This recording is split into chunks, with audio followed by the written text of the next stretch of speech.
अपने देवीलाल के थ्रू देखता हूं, देवीलाल के थ्रू मुझे कोई दिखता नहीं, इसलिए मुझे पसंद नहीं आता। जब दूसरा सेशन शुरू हुआ, अध्यक्ष ने डिक्लेयर ही नहीं किया, मंत्री खड़ा होके पढ़ने लग गया अपना। तो दूसरा दिन शुरू होता है तो वो भी उसी तरह अध्यक्ष महोदय कहेंगे कि बिल पेश किया था, अब तृतीय वाचन शुरू होगा, तृतीय वाचन के लिए मंत्री का नाम बोला जाएगा, फिर मंत्री खड़ा होगा। और विपक्ष ने वेल में आके बहुत शोर मचाया। ये ऐसा क्यों हुआ? क्योंकि हम देखते हैं ऐसा रोज संसद में, लेकिन हमें सिखाना क्या है? इसीलिए तो युवा संसद शुरू की गई है कि हमें लोकतांत्रिक मूल्यों को जिंदा करना है। अपनी बात शोर के साथ नहीं, तर्क के साथ कहनी है।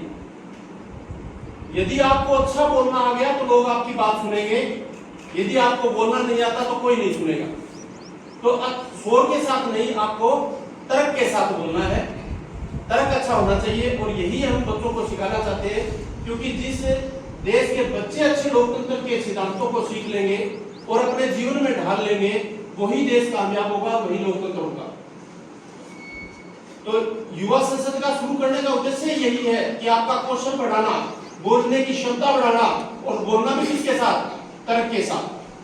तर्क के साथ की गई बातों को लोग सुनेंगे, बाकी को कोई नहीं सुनेगा।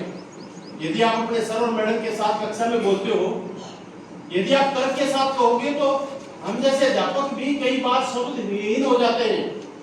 बच्चा ऐसा प्रश्न पूछता है कि हमें तुरंत रिएक्ट करने के लिए भी थोड़ा सा समय चाहिए, क्योंकि उसने तर्क को सॉलिड किया उसने। तो ऐसा मैं कई, जैसे कोई यूनिवर्सिटी में बच्चा जाता है, संपर्क करते हैं, तो मैं उनको कहता हूं कि आपको प्रोफेसर से इनसे बात करनी है तो पहले आप वहां जान, क्योंकि वो पढ़ा लिखा है, इंटेलिजेंट है, स्कॉलर है, तो आप जाने से पहले अपने आप को मजबूत कर लो कि मैं क्या बात कहूं कि उसको प्रभाव पड़ जाए। एक मैं कई शब्दों का प्रयोग करता हूं, वो ज्यादा अच्छा तो नहीं है। मैं कहता हूं कि जब कोई भाषण देने खड़ा होता है और ये कहे कि मुझे आशा है आप सारे ध्यान से सुनेंगे और कोई गलती हो तो माफ करेंगे, ऐसा सुना जाता है ना, तब मेरे मुंह से ऐसे निकलता है क्योंकि आप बैठे हैं वो कि तेरे बाप के नौकर है, भी आपकी बात भी सुने और आप गलत कुछ भी बोल दो वो गलत बताए भी नहीं। ऐसे कैसे हो सकता है? आप यदि स्टेज पर आए हो तो आपके पास तर्क होने चाहिए। यदि आप खड़े होकर बोल रहे हो और कुछ लोग पीछे बात कर रहे हैं तो इसका मतलब क्या है? आपकी बात में दम नहीं है, फिर आपकी सीट पर आपको बैठ जाना चाहिए। तो इस बात का हमेशा ध्यान रखो कि आप हमेशा ही अपने तर्क के साथ बोलो। एक जैसे विपक्ष का जो ऑपोजिशन लीडर था, वो क्वेश्चन बहुत लंबा प्रश्न पूछ लिया, उसमें खुद ही आंकड़े बहुत ज्यादा लंबे दे दिए। ठीक सा प्रश्न हो, थोड़े आंकड़े के साथ, और ऐसा प्रश्न हो कि लोग मतलब आप ज्यादा आंकड़े मत डालिए, ज्यादा आंकड़े नहीं छोड़ते हैं, क्योंकि हमें रोचक भी बनाना है। तो आप आंकड़ों को ज्यादा नहीं, आप तो आंकड़े के बारे में तो पूछिए ज्यादा। बाकी ये छोटी छोटी कमियां थी। यदि आपका आगे नंबर पड़ता है तो आपको इन गलतियों को सुधार के आगे जाना है, ताकि आपका कंपटीशन, क्योंकि कल मैं मोहम्मदपुरिया में था, वो भी आरोही स्कूल था। मैं आरोही स्कूल में काफी दिन हो गए खुले में, मैं अंदर नहीं गया था गेट के। कल मुझे मोहम्मदपुरिया में जाने के बाद और यहाँ आने के बाद लगा कि अच्छी बिल्डिंगें हैं, अच्छा स्ट्रक्चर है, और वहां तो मुझे एक इतिहास का लेक्चरर सोमलाल मिला, बहुत अच्छा लगा मेरे को। मैंने chemistry lab, physics lab, biology lab, mathematics की लैब तो देखी थी, मैंने आरोही स्कूल में हिस्ट्री की लैब देखी, और गजब का टीचर था। सारे दुनिया भर के मॉडल, हड़प्पा संस्कृति के भी उन्होंने नमूने बना बना के अपने लैब में लगा रखे थे। मैं बड़ा प्रभावित हुआ, और वो उत्साहित था। रात को 9 बजे भी फोन करके पूछा, सर कब आओगे कल? एक बार तो मेरा मन करा मैं नहा धो के अभी चला जाऊं, मैं सुबह 9 बजे आऊंगा। तब मैं फिर 8 बजे का चल पड़े सर, मैं यार 9 बजे बोला था ना, देखा सर मैं पूछ रहा हूँ चल पड़े क्या? प्रिंसिपल महोदय, डिंग डाइट के मेरे साथी और स्कूल के अध्यापकगण और शायद भी गर्ल्स स्कूल से आई हुई भी बच्चियाँ, सतवीर सर ने मेरे को बता दिया था हमारी गुड़िया आ रही है, वो ठीक है, बढ़िया है, भेजिए। सबसे पहले तो इस बात की आपको बधाई कि आपने राष्ट्रीय गान बड़ा मन से बोला, बहुत अच्छा लगा मेरे।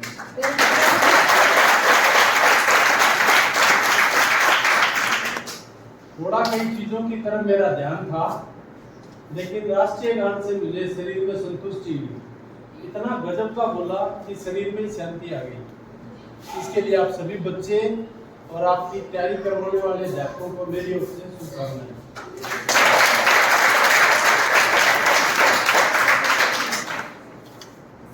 यहाँ बच्चों ने बहुत अच्छा बोला, बहुत कोशिश की, जितना उनके पास मटेरियल था वो मन से बोला। कुछ इसमें ये घंटा का प्रोग्राम होता है, टेक्निकल कमियां रह जाती हैं, वो भी बार बार करने से आती हैं, तो वहाँ थोड़ी सी मुझे लगी। तो मैं आपको ये बताना चाहता हूँ आगे के लिए, हो सकता है आपका नंबर ब्लॉक में आ जाए, तो फिर आपको उन कमियों के साथ ब्लॉक में नहीं जाना, क्योंकि जैसे जैसे आगे बढ़ोगे आपका कंपटीशन बढ़ता जाएगा, तो उन कमियों को साथ लेके आपको नहीं जाना। आपकी जो एंट्री थी, प्रवेश था, वो ठीक ठाक नॉर्मल था, उसमें कोई खास कमी नहीं थी। सब जो मार्शल काउंटिंग करके जा रहा था वो भी एवरेज था, लेकिन उनके शब्दों में थोड़ी गड़बड़ थी। जब उन्होंने शुरू वाले सेशन में बोला तो थोड़ा हिचकिचा गई, और दूसरा ठीक था उनका। और इसके बाद अध्यक्ष महोदया जो आती हैं और जो सांसदों की तरफ अभिवादन होता है उसमें थोड़ा बहुत गड़बड़ थी, तो उसमें आपने उसका सुधार करना है। अध्यक्ष महोदय आते हैं, जहां उसकी कुर्सियां वहां सीधे खड़े होंगे और वो झुककर सांसदों का, सांसद पहले ही उनका अभिवादन के लिए सारे खड़े हो जाते हैं, और जैसे वो खड़े होते हैं तो उनका अभिवादन का स्वीकार करना अध्यक्ष का काम होता है। फिर अध्यक्ष बैठा नहीं कि आप में से आधे सदस्य बैठ गए। ये वैसा ही है जैसे कक्षा में टीचर आते हैं और कुछ पीछे वाले तो इंतजार करते हैं कि मैं पीछे हूं, सर को दिख ही नहीं रहा, इसलिए खड़ा ही नहीं होते, और फिर टीचर बैठे ना बैठे पहले बैठ जाते हैं। वो तो कक्षा चल जाती है, क्योंकि अध्यापक भी रूटीन में आता है, उनका लक्ष्य आपको ये इस चीज की बजाय बोर्ड की तरफ ध्यान ज्यादा होता है कि मुझे पढ़ाना क्या है। लेकिन यहाँ अध्यक्ष बैठने के बाद बैठना है। शब्द में काफी गड़बड़ थी। एक तो मैं पिछले 5 साल से ये करवा रहा हूं, मैं बता भी रहा हूं कि कभी रिपीटेशन मत करो आप। कहीं से स्क्रिप्ट मिल गई, उसमें अम्बाड़ा लिखा है तो अम्बाड़ा को ऐसे बना दिया जैसे कोई बाहर से निकल के कोई अलग ही देश बनने जा रहा है। 5 साल से सुन रहा हूं। इस अम्बाड़ा को छोड़ो, कोई नया लेके आओ, क्योंकि रिपीटेशन अच्छा नहीं लगता। रोज की तो एक तरह की मटर पनीर की सब्जी भी अच्छी नहीं लगती। यदि आप 5 दिन लगातार खा लोगे तो मटर पनीर से भी आप थक जाओगे, फिर चटनी रोटी खाने का मन करेगा। तो रिपीटेशन नहीं करना चाहिए।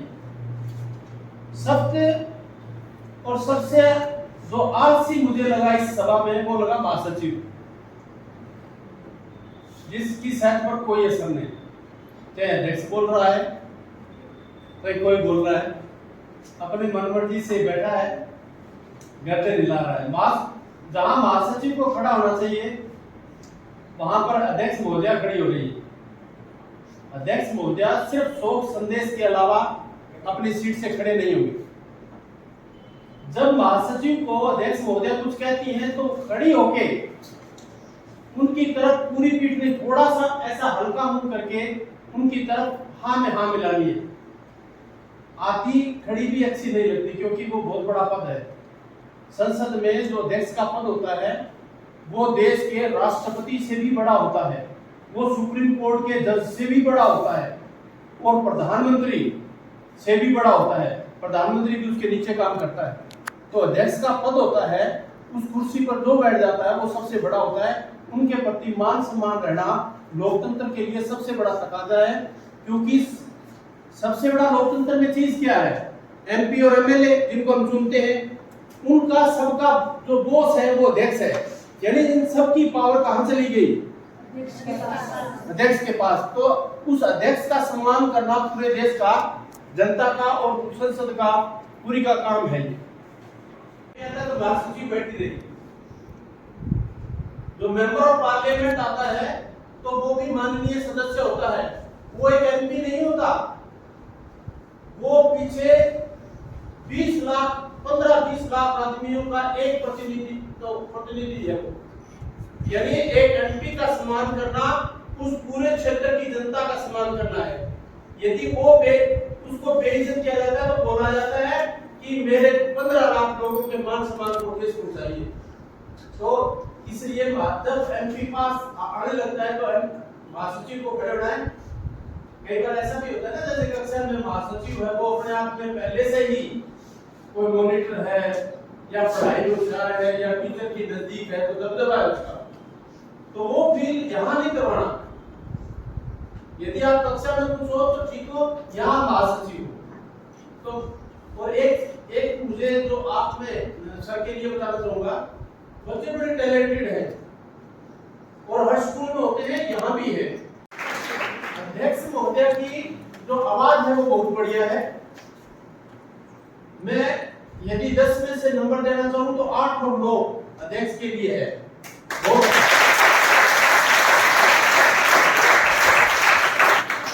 और इसके बाद एक लड़की है प्रीति,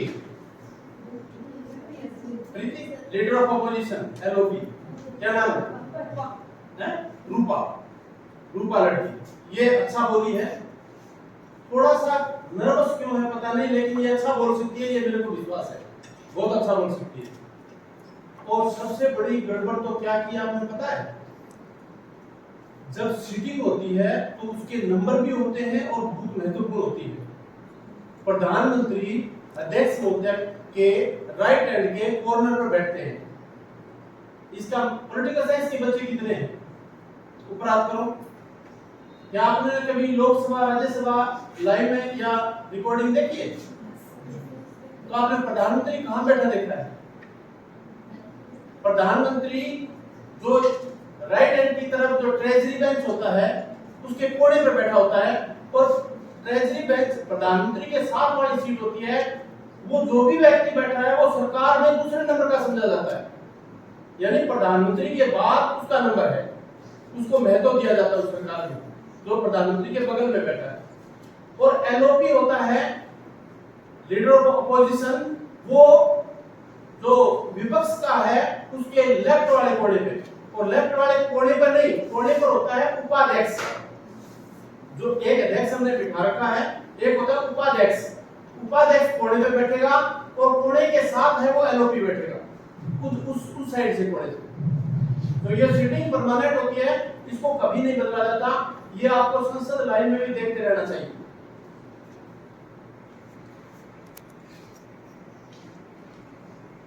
फिर मंत्री खड़ा हुआ और विपक्ष ने बैल में आके बहुत शोर मचाया। ये ऐसा क्यों हुआ? क्योंकि हम देखते हैं ऐसा रोज संसद में, लेकिन हमें सिखाना क्या है? इसीलिए तो युवा संसद शुरू की गई है कि हमें लोकतांत्रिक मूल्यों को जिंदा करना है। अपनी बात शोर के साथ नहीं, तर्क के साथ कहनी है। यदि आपको अच्छा बोलना आ गया तो लोग आपकी बात सुनेंगे, यदि आपको बोलना नहीं आता तो कोई नहीं सुनेगा। तो अब शोर के साथ नहीं, आपको तर्क के साथ बोलना है।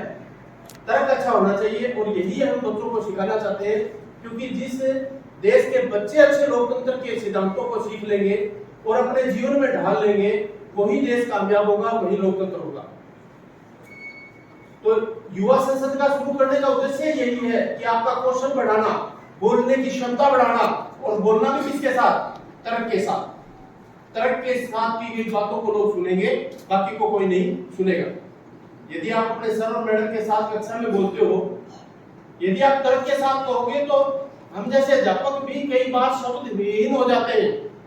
बच्चा ऐसा प्रश्न पूछता है कि हमें तुरंत रिएक्ट करने के लिए भी थोड़ा सा समय चाहिए, क्योंकि उसने तर्क को सॉलिड किया उसने।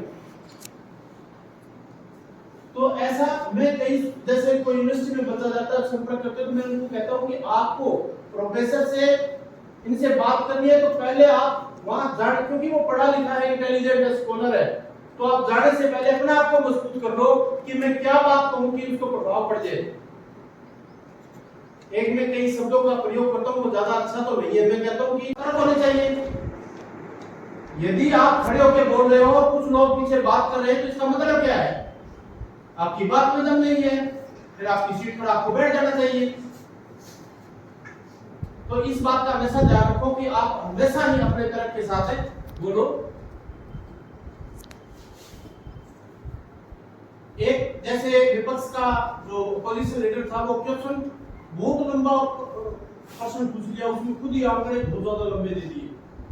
ठीक सा प्रश्न हो, थोड़े आंकड़े के साथ, और ऐसा प्रश्न हो कि लोग, मतलब आप ज्यादा आंकड़े मत डालिए, ज्यादा आंकड़े नहीं छोड़ते, क्योंकि हमें रोचक भी बनाना है। तो आप आंकड़ों को ज्यादा नहीं, आप तो आंकड़े के बारे में तो पूछिए ज्यादा। बाकी ये छोटी छोटी कमियां थी।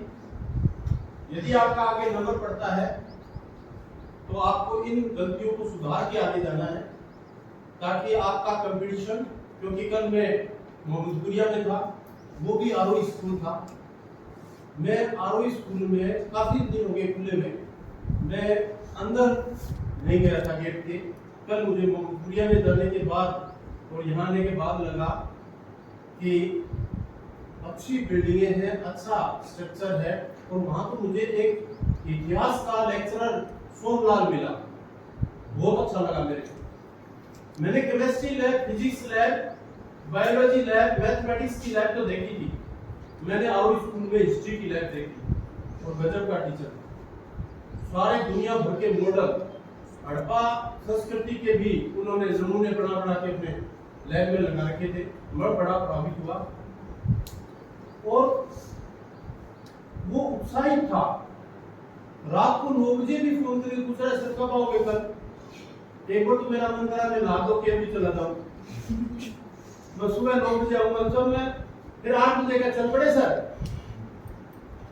मैं यार 9 बजे बोला था ना, देखा सर मैं पूछ रहा हूँ चल पड़ेगा, ये भी जानकारी आपको देनी है। तो मैं चल पड़ा, और जब मैं गया तो वो गेट पे खड़ा। तो कहते हैं अपने गांव में कहते हैं कि समय की रुख तो बटोरे बता देते हैं। तो मुझे लगा कि टीचर में दम है, तो मैंने उससे पूछा पहले तो आप संसद बाद में बताइए, पहले आपकी गतिविधियां क्या होती है वो बताओ। फिर कहा जी मेरी लाइब्रेरी है, फिर वो संसद बाद में देखेंगे, पहले आपकी लैब दिखाओ। तो उसकी लैब देखी, बड़ा अच्छा लगा। और यहाँ के अध्यापक भी मैंने देखे, बहुत अच्छे हैं आपके। आप खुशकिस्मत हो कि आपको ऐसा स्ट्रक्चर मिला है। और आजकल प्राइवेट स्कूलों में इतने साधन नहीं है जितने हमारे सरकारी स्कूल हो गए, क्योंकि आपके पास साधनों की कोई कमी नहीं है। Thank you very much.